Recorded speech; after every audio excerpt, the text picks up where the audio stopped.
Welcome to this legislative candidate interview. We're recording it at the Wynn Studios at the Eau Claire Area Chamber of Commerce. I'm Scott Rogers, the Chamber's Vice President, Governmental Affairs.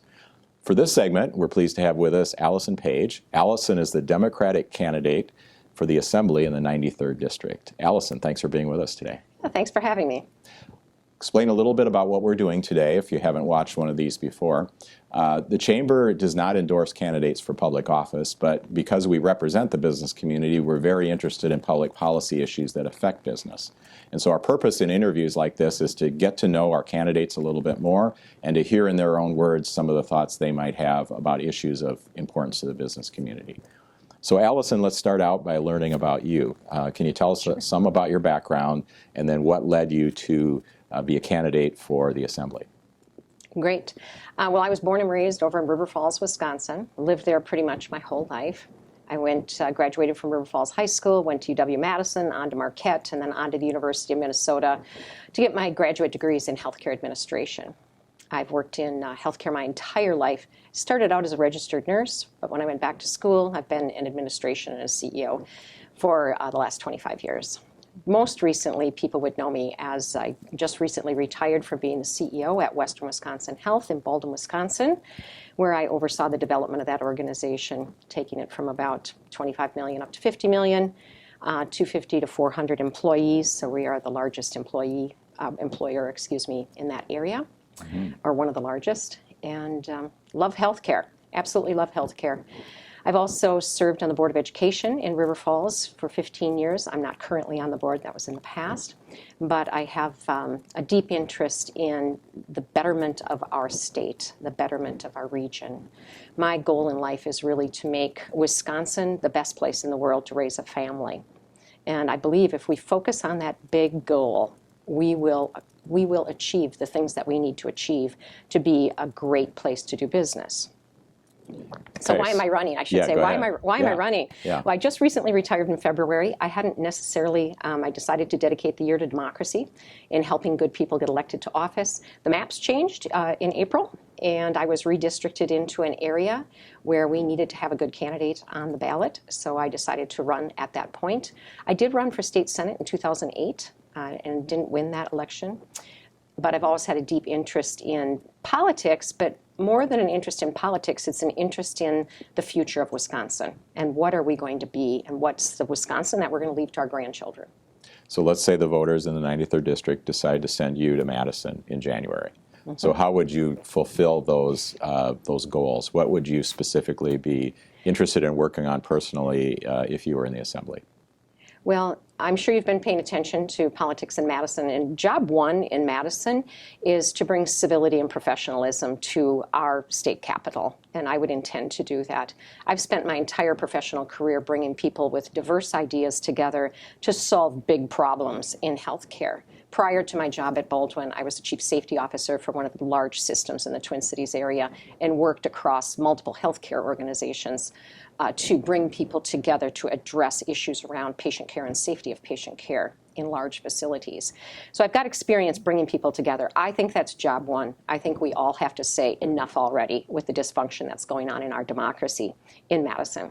So that would be my first priority, is civility in the House and professionalism in the House. And then assuming that we can make that happen, then moving on to focusing on that big ball, making Wisconsin a great place to raise a family. That would include education, excellent education, access to health care, including women's access to reproductive health care, our economy, that kind of fits into all of it, our environment, part of making Wisconsin a great place to live. So I would be focusing on those things. But they all fall under that umbrella of let's make this a great place to live so that we can create the best workforce in the region. We all know that the big competition for businesses, like at Western Wisconsin Health even, you would think you would be competing for patients. I built Western Wisconsin Health. We built Western Wisconsin Health to be a great place to work. So employees would want to come there because that's where the competition is going to be, is to get a really good workforce. And if we have that really good workforce, the rest will happen. So we know that in healthcare, as you already mentioned, in government, in education, in the private sector, everybody is having workforce shortages right now. Absolutely. So what are some of the things state government can do to help address that issue? So much. State government, I think fundamentally, Wisconsin needs to be the best place for public education. We need to embrace families, and people need to want to move here because they know their kids are going to get a 5-star education and their kids are going to be ready to compete in the future. So absolutely the state legislature can make that happen, can help to make that happen. Now I'm open to all ideas on education, on thinking about how do children learn best, what do we need in terms of a workforce, how do we achieve that. We need to talk about all of those things, but the legislature can do that. The legislature can intervene with housing. And how do we make housing, sustainable housing, affordable? People say, well, I can't afford an electric car, I can't afford to put solar on my house. The legislature can help to make that possible. How do we make that possible? And then the other big one, childcare. How do we make Wisconsin a great place for childcare? How do communities make that happen? And what can the state legislature do? I don't have all the answers, but what I appreciate about going to Madison is you have access to the expertise and what's working well in other states, what are the good things that we can do, but all focused on that end game of exceptional workforce. So in the healthcare area actually is a major project that our university here, University of Wisconsin-Eau Claire, has. It's the Science and Health Sciences building. They got the funding for the first phase of it 2 budget cycles ago. It didn't make it in the last budget, but now the Board of Regents has put it in their budget request, and they're hoping that the governor and the legislature will then fund it in this coming session, in this coming budget. So what are your thoughts about that project, and if it's something you think should happen, what would you do if you're in the legislature to try to get the funding for it? Yeah, absolutely it should happen. And I would advocate heavily for it in the state legislature. And why should it happen? I've spent a lot of years recruiting physicians and other healthcare practitioners to work in a rural area. A psychiatrist, for example. There's all kinds of recruitment challenges to rural areas. And we know that Wisconsin has a little bit of a brain drain going on. You know, there's more people leaving than coming in. We're going to have workforce challenges. And we do right now.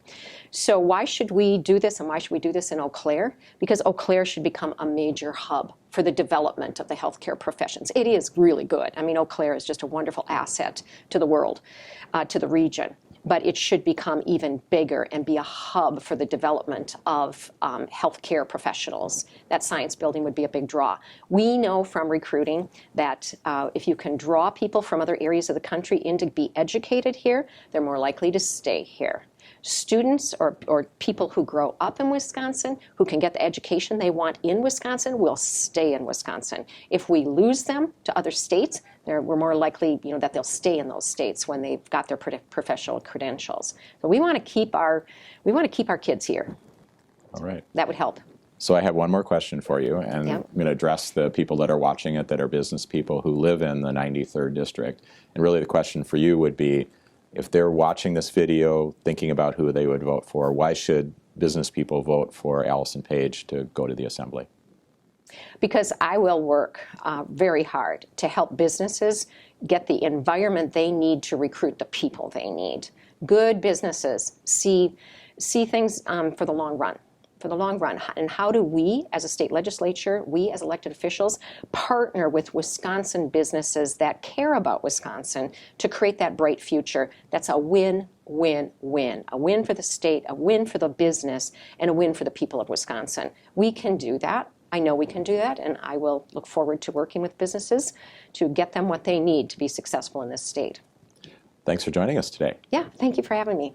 And thank you for viewing this video. We'll encourage you to do your research before you vote, to consider all the candidates, and don't forget to exercise your right to vote on November 8th. Thanks for joining us.